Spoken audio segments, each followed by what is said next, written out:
Hi எல்லாருக்கும் வணக்கம். நம்ம லாஸ்ட் வீடியோவில் வந்து இந்த ஃபுல் சர்க்குலர் அனார்கலி எப்படி வந்து கட் பண்ணுறதுன்னு ஸ்டெப் பை ஸ்டெப்பாக பார்த்தோம். இந்த வீடியோவில் வந்து இது எப்படி ப்ராப்பராக ஸ்டிச் பண்ணுறதுன்னு வந்து பார்க்க போகிறோம். இப்போ நம்ம வீடியோக்குள்ளே போகலாம். ஸோ ஷோல்டர்லேருந்து வேஸ்ட் வரைக்கும் இருக்கிற இந்த பார்ட்டை வந்து நான் ஃபஸ்ட்டு பார்ட்டுன்னு சொல்லியிருப்பேன். அதே மாதிரி வேஸ்ட்டிலேருந்து பாட்டம் வரைக்கும் இருக்கிற இந்த பார்ட்டை நான் செகண்ட் பார்ட்டு அப்படின்னு சொல்லிட்டு இந்த அனார்கலியை ரெண்டு பார்ட்டை நான் பிரித்து சொல்லியிருப்பேன். ஸோ இப்போ நம்ம முதல்ல ஷோல்டர்லேருந்து வேஸ்ட் வரைக்கும் இருக்கிற இந்த பார்ட்டை வந்து நம்ம ஸ்டிச் பண்ண போகிறோம். அதுக்கப்புறம் வேஸ்ட்லேருந்து பாட்டம் வரைக்கும் இருக்கிற இந்த பார்ட்டை ஸ்டிச் பண்ண போகிறோம். ஃபைனலாக இந்த ஃபஸ்ட்டு பார்ட்டையும் இந்த செகண்ட் பார்ட்டையும் ஒன்றா ஜாயின் பண்ணி நம்ம அனார்கலி வந்து ஸ்டிச் பண்ண போகிறோம். சரியா? முதல்ல நம்ம ஃபஸ்ட்டு பார்ட்டை ஸ்டிச் பண்ணலாம். இப்போ நம்ம ஃப்ரண்ட்டு பேக்கு அப்படின்னு ரெண்டு பீஸ் வச்சுருக்கோம். இதில் வந்து ஏதாவது ஒரு பீஸை நான் வந்து ஸ்டிச் பண்ணி காட்டுறேன். அதை எப்படி பண்ணுறோமோ அதே மாதிரி நீங்கள் இன்னொரு பீஸை வந்து ஸ்டிச் பண்ணணும். சரியா? இப்போ நான் வந்து உங்களுக்கு இந்த ஃப்ரண்ட் பீஸை நான் ஸ்டிச் பண்ணி காட்டுறேன். அதை பார்த்துட்டு அதே மாதிரி நீங்கள் பேக் பீஸ் வந்து ஸ்டிச் பண்ணணும். இப்போ நம்ம மெயின் கிளாத் ஃபஸ்ட்டு வச்சுட்டு அதுக்கு மேலே லைனிங் கிளாத் வச்சுக்கலாம். இது பூனம் சாரி அப்படின்னு சொல்லிட்டு நான் ஆல்ரெடி சொல்லியிருக்கேன். ரொம்ப ரொம்ப சாஃப்டாக இருக்கும். இது கொஞ்சம் மிஸ் ஆனாலையும் வந்து ரொம்ப ஸ்டிச் பண்ண கஷ்டமாக இருக்கும். ஸோ இந்த மாதிரி எல்லா சைடும் வந்து நீங்கள் பின் பண்ணிக்கோங்க. பின் பண்ணிவிட்டு முதல்ல நம்ம என்ன பண்ண போகிறோம்னா நெக்கை மட்டும்தான் வந்து தைக்க போகிறோம். சரியா? நெக்குக்கு நம்ம 1/2 இன்ச்சு சீம் அலவன்ஸ் வந்து கொடுத்துருக்கோம். ஸோ 1/2 இன்ச்சுக்கு வந்து ஃபஸ்ட்டு ஒன்லி நெக்கை மட்டும் நம்ம ஸ்டிச் பண்ணணும். இப்போ வந்து நம்ம இதை ஸ்டிச் பண்ண ஸ்டார்ட் பண்ணிடலாம். எல்லா சைடும் வந்து மறக்காமல் வந்து பின் பண்ணிக்கோங்க. ஸோ அதுதான் வந்து ரொம்ப செக்யூர்டாக இருக்கும்.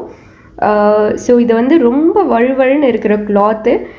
நீங்கள் வந்து ரொம்ப பிகினராக இருக்கீங்க அப்படின்னா என்னோட ரொம்ப ரெக்வஸ்ட், இந்த மாதிரி கிளாத் வந்து எடுக்காதீங்க. ரொம்ப டிசப்பாயின்மெண்ட் ஆகும் உங்களுக்கு. நல்லா வந்து ப்ராக்டிஸ் ஆனதுக்கப்புறம் இந்த மாதிரி வந்து கிளாத்தில் வந்து ட்ரை பண்ணுங்கள். சரியா? ஸோ இந்த கர்வாக இருக்குல்ல நெக்கில், இந்த சைடெல்லாம் வந்து நல்லா பொறுமையாக மெதுவாக வந்து டர்ன் பண்ணி ஃபுல்லாக வந்து நான் எப்படி ஸ்டிச் பண்ணுறனோ அதே மாதிரி ஸ்டிச் பண்ணிக்கோங்க. இப்போ வந்து நம்ம நெக்கு மட்டும்தான் வந்து ஸ்டிச் பண்ணியிருக்கோம். வேறு எதுவுமே வந்து நம்ம ஸ்டிச் பண்ணல. இப்போ வந்து நம்ம எல்லாத்துக்கும் நாச் கொடுத்துக்கலாம். நீங்கள் மறக்காமல் இந்த எக்ஸ்ட்ரா ஃபேப்ரிக் வந்து கட் பண்ணிக்கோங்க. கட் பண்ணிவிட்டு எல்லா சைடும் வந்து நாச் வந்து கொடுத்துக்கோங்க. இப்போ கம்ப்ளீட்டாக நம்ம நாச் கொடுத்துட்டோம். இப்போ வந்து நம்ம இந்த பின்னெல்லாம் வந்து ரிமூவ் பண்ணிக்கலாம். இப்போ இதை அப்படியே வந்து உல்டாவாக திருப்பிக்கலாம். உல்டாவாக திருப்பிட்டு நல்லா ப்ராப்பராக நீட்டாக வந்து பொறுமையாக நல்லா அயர்ன் பண்ணிக்கோங்க. இப்போ உல்டாவாக திருப்பி நீட்டாக அயர்ன் பண்ணிட்டோம். இப்போ நம்மளோட இந்த மெயின் ஃபேப்ரிக்கும் லைனிங் ஃபேப்ரிக்கும் மூவ் ஆகாமல் இருக்கிறதுக்காக நான் வந்து பின் பண்ணியிருக்கேன். இதே மாதிரி நீங்களும் பண்ணிக்கோங்க. இப்போ வந்து இதை அப்படியே வந்து நம்ம பேக் சைட் திருப்பிக்கலாம்.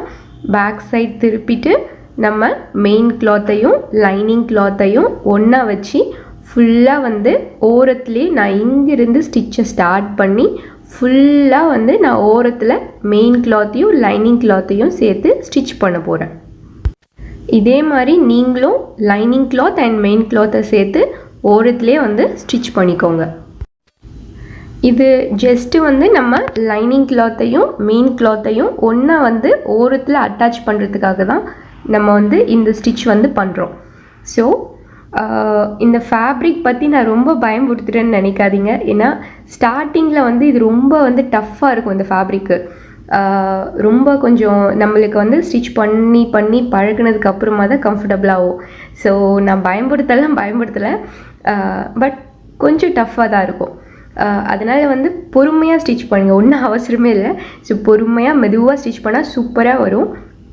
இது ஸ்டிச் பண்ணுறது தான் கஷ்டம். பட் ஸ்டிச் பண்ணி இதை வேர் பண்ணால் அவ்வளோ சூப்பராக இருக்கும். ஸோ இதே மாதிரி பொறுமையாக வந்து ஃபுல்லாக லைனிங் அண்ட் மெயின் கிளாத்தை ஒன்றா வச்சு ஃபுல்லாக நான் இப்போ எப்படி ஸ்டிச் பண்ணுறனோ அதே மாதிரி வந்து ப்ராப்பராக ஸ்டிச் பண்ணிக்கோங்க. இப்போ நம்ம ஓரத்துலேயே வந்து ஃபுல்லாக வந்து ஸ்டிச் பண்ணிவிட்டு பேக் சைட் திருப்பி வச்சுருக்கோம். இப்போ இப்போ எக்ஸ்ட்ரா இருக்கிற இந்த எல்லா ஃபேப்ரிக்கும் கட் பண்ணி நம்ம ரிமூவ் பண்ணிக்கலாம். எல்லா சைடுமே இந்த எக்ஸ்ட்ரா இருக்கிற ஃபேப்ரிக்கை வந்து கட் பண்ணிக்கோங்க.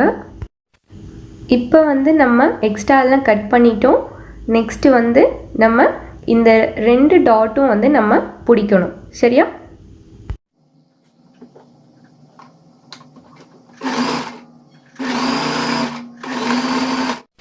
அந்த சைட் டாட் பிடிச்ச மாதிரி இந்த சைட் டாட்டும் வந்து நம்ம பிடிச்சிக்கலாம்.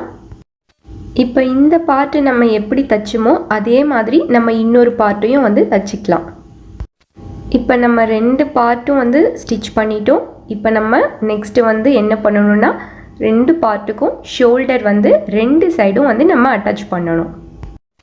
இப்போ நம்ம 2 ஷோல்டரும் வந்து ப்ராப்பராக வந்து அட்டாச் பண்ணிக்கலாம். இப்போ ஷோல்டர் அட்டாச் பண்ணிட்டோம். நெக்ஸ்ட்டு ஸ்லீவ் தான். பாடி பார்ட்டோட சென்டர் இது. அதுக்கப்புறம் வந்து நான் ஸ்லீவோட இந்த ஸ்லீவோட சென்டரையும் நான் வந்து ஒன்றா வந்து ஒரு பின் பண்ணிக்கிறேன் ஃபஸ்ட்டு. இப்போ ஸ்லீவோட சென்டர், அதுக்கப்புறம் பாடி பார்ட்டோட சென்டர் ரெண்டுத்தையும் வந்து நான் இந்த மாதிரி வந்து பின் பண்ணி செக்யூர் பண்ணிக்கிறேன். இப்போ நான் முதல்ல என்ன பண்ண போகிறேன்னா ஸ்லீவோட ஆஃப் பார்ட்டும் பாடி பார்ட்டோட ஆஃப் பார்ட்டும் ஃபஸ்ட்டு ஸ்டிச் பண்ண போகிறேன். அதுக்கப்புறம் பேலன்ஸ் ஆஃப் பார்ட்டை ஸ்டிச் பண்ண போகிறேன். இப்போ ஆஃப் பார்ட் வந்து நம்ம கரெக்டாக இருக்கான்ட்டு செக் பண்ணிவிட்டு நம்ம வந்து ஸ்டிச் பண்ணலாம். இப்போ நம்ம 1/2 இன்ச் சீம் அலவன்ஸ் கொடுத்துருக்கோம். அந்த 1/2 இன்ச் மட்டும் பார்த்து கரெக்டாக தைங்க. ஸோ எக்ஸ்ட்ராவோ கம்மியாவோ தைச்சோம்னா நம்மளுக்கு வந்து ஸ்லீவ் அட்டாச் பண்ணும்போது கரெக்டாக வராது. ஸோ இதை வந்து மைண்டில் வச்சுட்டு ப்ராப்பராக வந்து இது ஸ்டிச் பண்ணுங்கள்.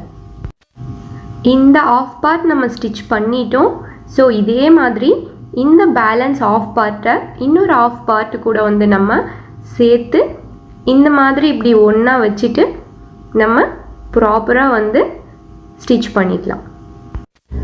இப்போ வந்து நம்ம இந்த பார்ட் ஆஃபை வந்து நம்ம மெதுவாக கைடு தூக்கி நல்லா டர்ன் பண்ணி நம்ம அந்த சைடு எப்படி தைச்சோமோ அதே மாதிரி இந்த சைடும் வந்து தைச்சிக்கலாம். இப்போ நம்ம ஸ்லீவ் வந்து ஸ்டிச் பண்ணிட்டோம். இதே மாதிரி வந்து நம்ம இன்னொரு ஆப்போசிட்டில் இருக்கிற ஸ்லீவையும் வந்து நம்ம தைச்சிக்கலாம். அதுக்கப்புறமா வந்து இந்த ஸ்லீவோட கீழே வந்து நான் வந்து மடித்து தைக்கலை. இந்த மாதிரி வந்து மடித்து தைக்கலை. ஏன் அப்படின்னா இந்த சாரியில் வந்து இந்த டிசைன் வந்திருக்குல்ல, இது எனக்கு ரொம்ப பிடிச்சிருக்கு. அதனால நான் வந்து இதை வந்து மடித்து தைக்கல. பட் நீங்கள் வந்து எப்படி மடித்து தைக்கணும்னு நான் எக்ஸ்பிளைன் பண்ணுறேன். ஸோ ஃபர்ஸ்ட் வந்து நீங்கள் வந்து இந்த மாதிரி ஒரு 1/4 இன்ச் வந்து முதல்ல மடித்து ஃபுல்லாக வந்து ஸ்டிச் பண்ணிக்கோங்க. அதுக்கப்புறம் பேலன்ஸ் வந்து எவ்வளோ சீம் அலவன்ஸ் விட்டிங்களோ அதை வந்து மடித்து வந்து தைச்சிக்கோங்க. சரியா? இப்போ நம்ம ஸ்லீவ் ஸ்டிச் பண்ணி முடிச்சிட்டோம். இந்த பார்ட் வந்து இதோடு இருக்கட்டும். நெக்ஸ்ட்டு வேஸ்ட் டு பாட்டம் வந்து ஸ்டிச் பண்ணிவிட்டு நம்ம இதை வந்து கண்டினியூ பண்ணலாம்.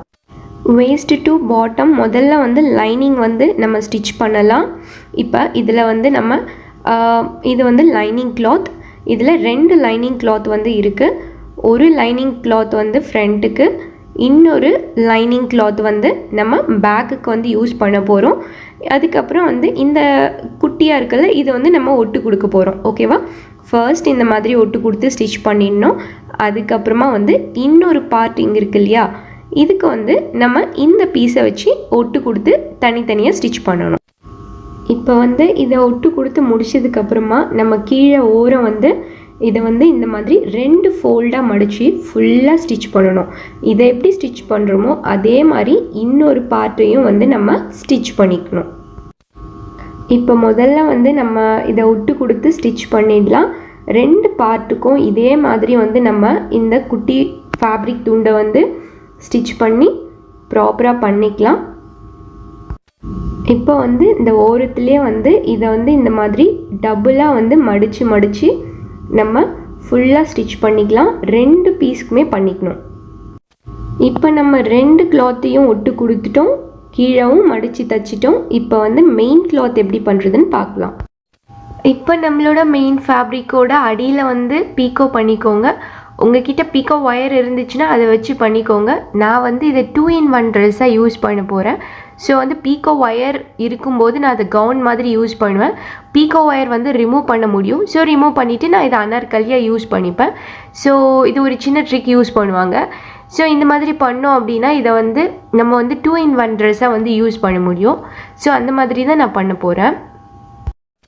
இப்போ நம்மளுடைய இந்த 2 பீஸ்லையுமே வந்து நம்ம ஓரத்தில் வந்து பீக்கோ பண்ணிட்டோம். ஸோ இப்போ பாருங்கள், நம்ம வந்து இது வந்து நம்மளோட வேஸ்ட் டு பாட்டம் அந்த பார்ட்டு லைனிங் மேலே வச்சுருக்கேன். அது கீழே வந்து மெயின் ஃபேப்ரிக் வந்து வச்சுருக்கேன். அதுக்கப்புறம் நம்மளோட பாடி பார்ட் வந்து இது. அதுக்கப்புறம் இது வந்து நம்மளோட பேக் சைடு. முதல்ல லைனிங், அப்புறம் வந்து மெயின் கிளாத், இந்த மாதிரி வந்து வச்சுருக்கேன். இப்போ என்ன பண்ணணும் அப்படின்னா நம்மளோட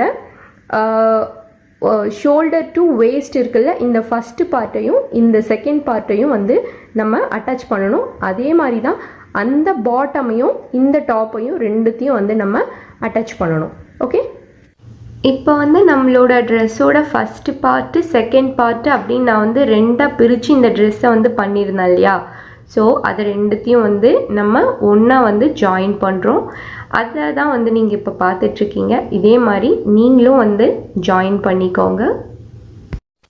இப்போ நம்ம ட்ரெஸ்ஸோட ஃபர்ஸ்ட் பார்ட் செகண்ட் பார்ட் ரெண்டுத்தையுமே அட்டாச் பண்ணி நான் வந்து ஃப்ரண்ட்டில் வந்து திருப்பி வந்து இதை போட்டிருக்கேன். ஸோ ஃப்ரண்ட்டு பேக்கு எல்லாமே வந்து அட்டாச் பண்ணிட்டேன். இப்போ வந்து நான் இதை வந்து நம்ம சைடு ஜாயிண்ட் மட்டும் பண்ணால் போதும். இது நான் அப்படியே பேக் சைடில் திருப்பி சைட் ஜாயிண்ட் வந்து எப்படி பண்ணுறதுன்னு எக்ஸ்பிளைன் பண்ணுறேன். ஸோ ஃபிட்டிங்ஸ் எல்லாம் கரெக்டாக பார்த்து சைட் ஜாயிண்ட் வந்து பண்ணணும். இப்போ இதை பேக் சைடு நான் திருப்பி போட்டிருக்கேன். இப்போ வந்து நான் வந்து உங்களுக்கு புரியணுன்றதுக்காக இது கொஞ்சம் நல்லா ஜூம் பண்ணி உங்களுக்கு எக்ஸ்பிளைன் பண்ணுறேன். இப்போ உங்கள் மெஷர்மெண்ட்ஸ் எல்லாம் கரெக்டாக மார்க் பண்ணுங்கள். உங்கள் ஆர்ம் ரவுண்டோட பாதியை வந்து இங்கே வந்து மார்க் பண்ணுங்கள். ஸோ மார்க் பண்ணி முடிச்சதுக்கப்புறமா வந்து அதே மாதிரி உங்கள் ஆர்ம் ஹோலோட ஆஃப் 2ஆல் டிவைட் பண்ணால் என்ன ஆன்சர் வருதோ அதை மார்க் பண்ணுங்கள். அதே மாதிரி செஸ்ட்டு வந்து உங்கள் செஸ்ட்டோட பாதி ஃப்ரண்ட்டுக்கு வைக்கணும், பாதி பேக்குக்கு வச்சு கரெக்டாக வந்து மார்க் பண்ணுங்கள். அதே மாதிரி வேஸ்ட்டு பாதி வந்து உங்கள் வேஸ்ட் ரவுண்டில் பாதி வந்து ஃப்ரண்ட்டுக்கு வைக்கணும், பாதி வந்து பேக்குக்கு வைக்கணும். ஸோ இதை கரெக்டாக பண்ணால் மட்டும்தான் வந்து ஃபிட்டிங் வரும். ஸோ இந்த மாதிரி வச்சு மார்க் பண்ணிவிட்டு நீங்கள் வந்து ஒரு லைன் மாதிரி பண்ணிக்கோங்க. இப்போ ஸ்லீவ்லேருந்து அப்படியே ஃப்ரண்ட்டு பேக்கு ரெண்டுத்தையும் ஓரமாக வந்து வேஸ்ட் வரைக்கும் தச்சிட்டே வாங்க. வேஸ்ட்டுக்கு கீழே வந்து வேஸ்ட் டு பாட்டம் வந்து நம்ம என்ன பண்ணணும் அப்படின்னா லைனிங்கையும் இன்னொரு லைனிங், ஃப்ரண்ட்டோட லைனிங் பேக்கோட லைனிங் ஒன்றா சேர்த்து தனியாக தைக்கணும். அதுக்கப்புறம் ஃப்ரண்ட்டோட மெயின் கிளாத்து, அதுக்கப்புறம் நம்மளோட பேக் பார்ட்டோட மெயின் கிளாத்து தனியாக வந்து நம்ம ஸ்டிச் பண்ணணும். சரியா? இந்த சைடு ஜாயிண்ட் முடிஞ்ச உடனே நம்மளோட ட்ரெஸ் வந்து ரெடி ஆகிடும். ஆக்சுவலி இந்த ட்ரெஸ்ஸை வந்து நான் 2-in-1 ட்ரெஸ்ஸை வந்து ரெடி பண்ணியிருக்கேன். ஸோ உங்களுக்கு இந்த வீடியோ தெளிவாக புரியும்னு நினைக்கிறேன். ஸோ புரியல அப்படின்னா எனக்கு கமெண்டில் சொல்லுங்கள். Thank you so much.